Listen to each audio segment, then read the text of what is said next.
Hey there everyone, I'm Austin from Spur Design Garage. Today we're going to take a look at the Ford Pinto and do a redesign. This is a 70s subcompact car that has quite a controversial history.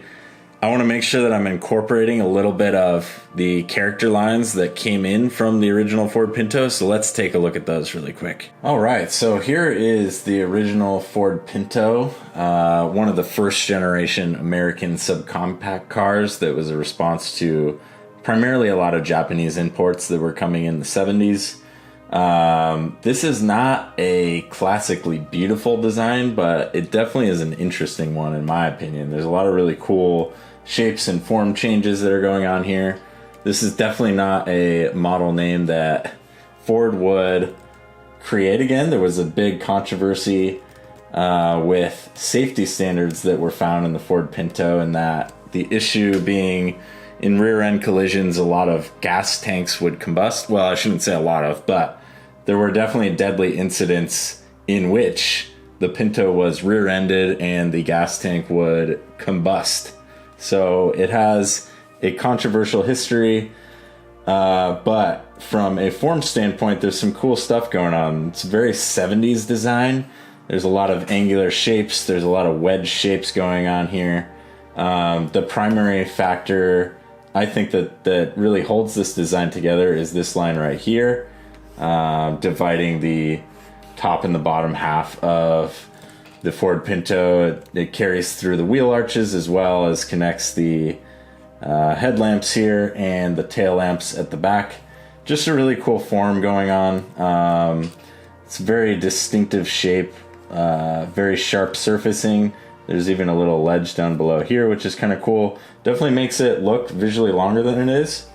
And then I think this is pretty cool. This is pretty common of the period, but having these fender flares come out and interact with that sharp crease is pretty cool and interesting. And I want to carry that forward in this so-called redesign. There's a lot of sharp bodywork going on, flaring out from the headlamps, which is pretty cool, just keeping things very integrated. And then another defining element I would say is the overall shape of the hatch, in which it comes back in sort of a triangular fashion. And then this window coming down and shooting back up just gives it kind of a fast look for this particular vehicle. The hatch is really cool too, having this big glass piece. I think this is a later model that might have been facelifted, but very cool.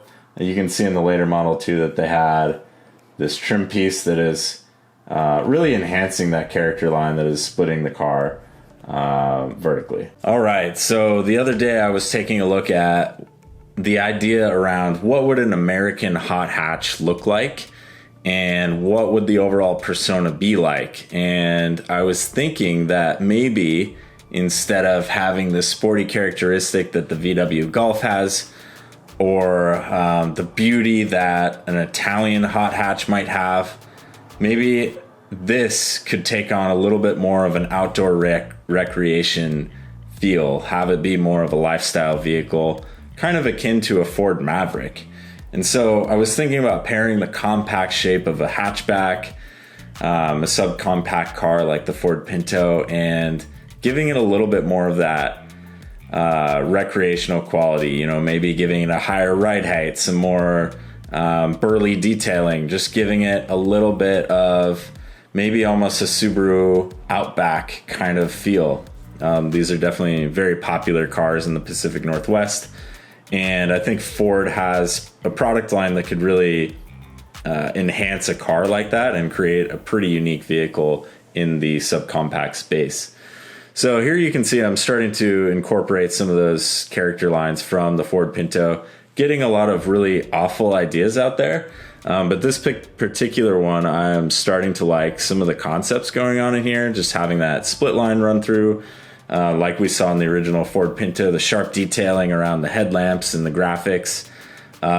You know, some of those burly detailing that I'm thinking about incorporating, and playing up the form around the fenders, and doing so in a very modern, different way. This was just a really quick sketch and felt like this could be the basis for a fun hour-long or so render of a quick idea for a new Ford Pinto.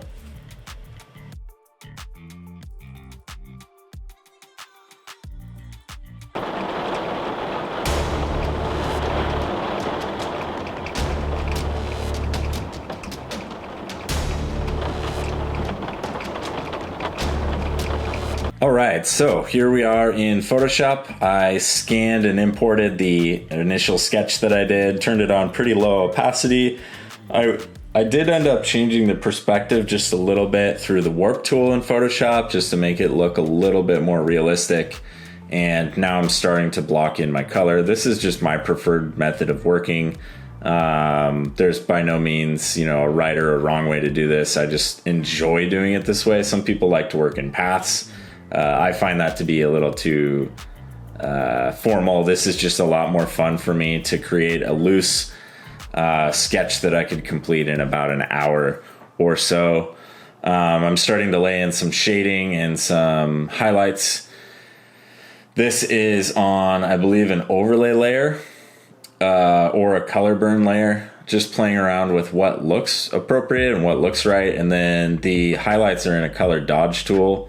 With that orange selected, so it's really bringing out some of the saturation and just creating interesting variety of color, and you'll see me start to play around with that a little bit more and change it, but I'm primarily using a soft brush to apply it and then a hard or a soft brush eraser to get rid of it, making sure that I'm thinking about lighting.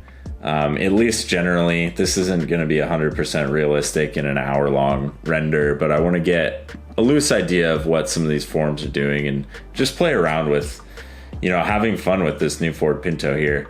You can see that I've incorporated that detail of the window inside the DLO there on the side, and I'm just starting to block in the graphics with a loose gray tone, starting to darken the background so that I get even more contrast from the background to the vehicle and really start to play with light. You can see that I'm playing around with the shadow and of course thinking about where the light is coming from. That's in a very large soft brush and then erased out with a large soft brush as well.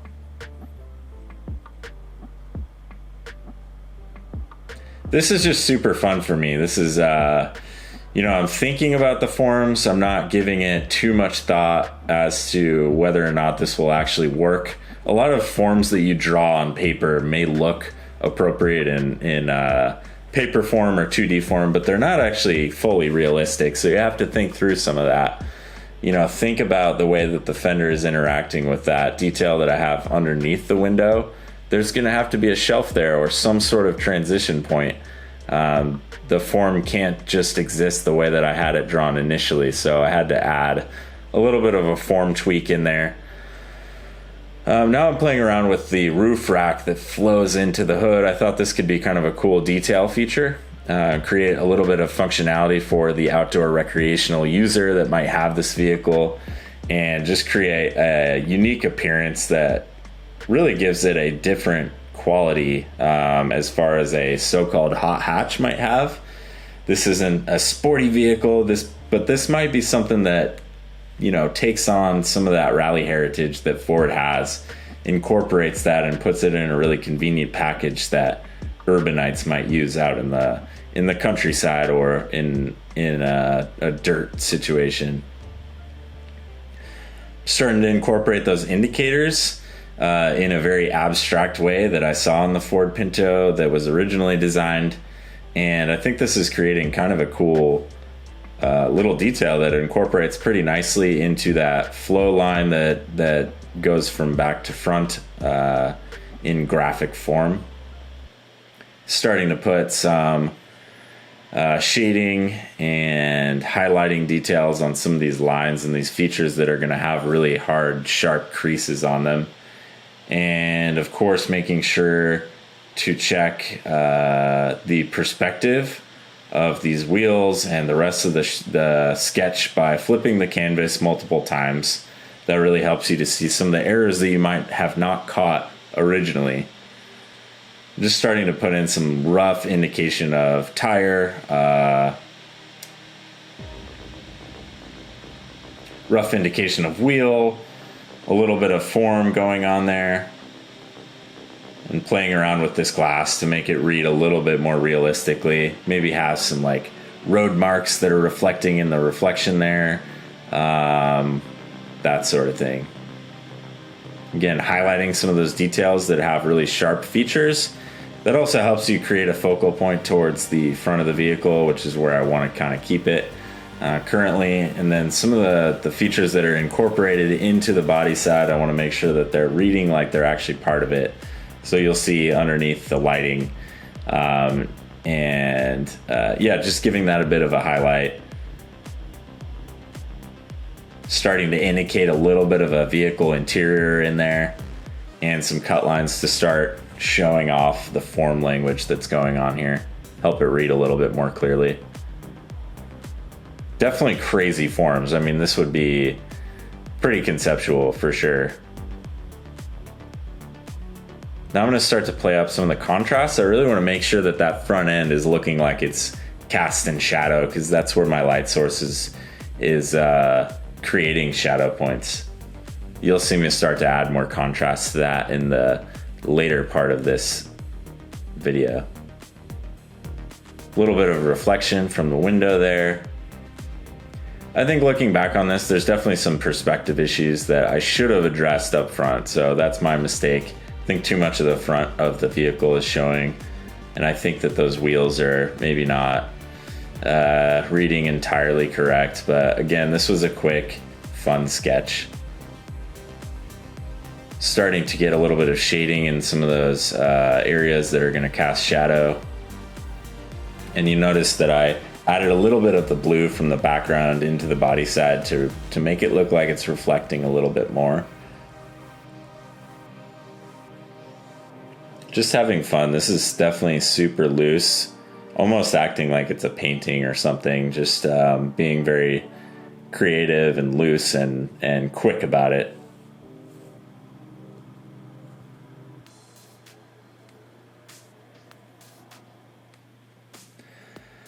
Now with the hard brush, I'm going to go in there and create a little bit more of a shadow. I feel like it doesn't feel like it's incredibly grounded to the background there. And now I'm going to throw in, with the soft brush on an overlay layer, I'm going to throw in a large black area that's really going to play up the contrast. I want to make sure that this is reading really impactfully and popping off the page. Can never go wrong with adding more contrast for the most part, as long as you're getting enough value in there to really read the forms that are going on. Just adding a few kind of quirky details to this thing, and tire tread detail, a little bit of a ground, and obviously sign your work. And then I'm going to add a little bit more to the background, make it a little bit more poppy. Add a few more details in there, and we're gonna call it a new Ford Pinto sketch. So what do you think about this Ford Pinto? Would you buy something like this? How did you like this sketch? Definitely leave me your feedback. Leave me your feedback on what kind of videos you want to see from me. Do you want to see more sketches like this? Do you want to see more parking lot flips? Let me know, and have a great day.